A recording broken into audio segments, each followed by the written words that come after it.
pertanyaannya, kalau diikat dengan kalimat zikir, seperti apa zikir yang diajarkan oleh Nabi SAW? Karena kita nggak bisa tebak-tebakan, yang mengajarkan zikir itu kan Nabi. Makanya diikat perintah dari Allah, keterangan dari Nabi. Nah sekarang kita lihat bagaimana keterangan di Quran tentang zikir. Kalimat zikir itu banyak. Salat itu bagian dari zikir. Quran surah ke-20 ayat ke-14.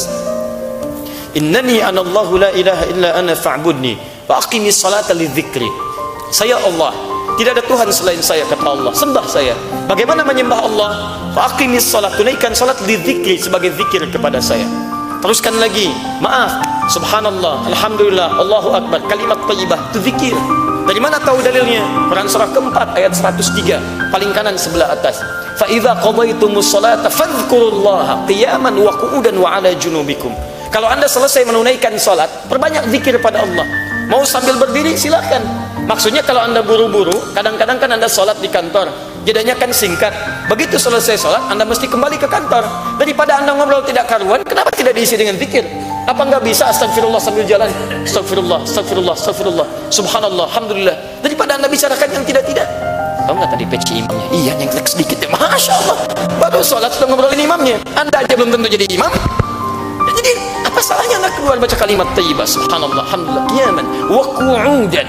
Kalau Anda agak santai sedikit sambil duduk, nikmati zikir kepada Allah. Lahap dengan lisan Anda, basahi lisan dan bibir Anda. Astagfirullah, astagfirullah, astagfirullah. Kalau Anda sedang tiduran pun, Ustaz saya nggak bisa duduk, bisa nggak sambil berbaring? Silakan. Wa 'ala junubikum, sambil tiduran. Masya Allah, enak nggak tiduran? Enak, saya juga. Masya Allah, silakan, nggak ada masalah.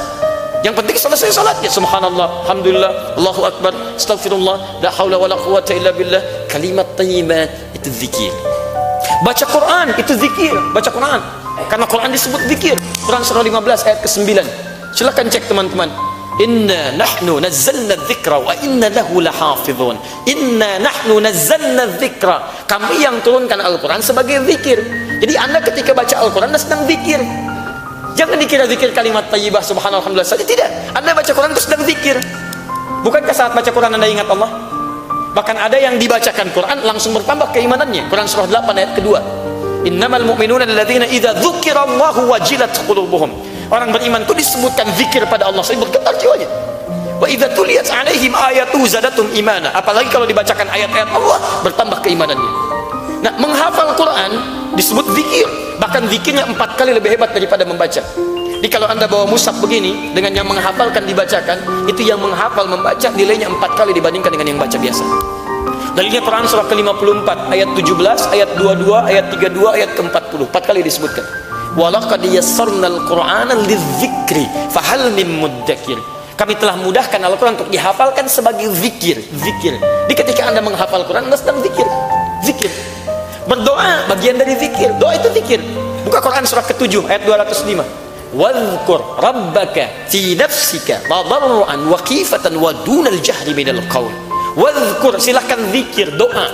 Rabbaka, sebut Rabbmu. Doa, minta. Ketika kita meminta menyebut nama Allah, itu disebut sedang berzikir kepada Allah Subhanahu wa taala. Sebutkan dengan penuh kelembutan, sebutkan dengan penuh harap, dengan penuh ketawaduan. Sebut nama Rabbmu dalam jiwamu, sebut, minta. Itulah zikir. Zikir bisa doa, bisa baca Al-Quran, bisa salat, bisa kalimat thayyibah dan sebagainya.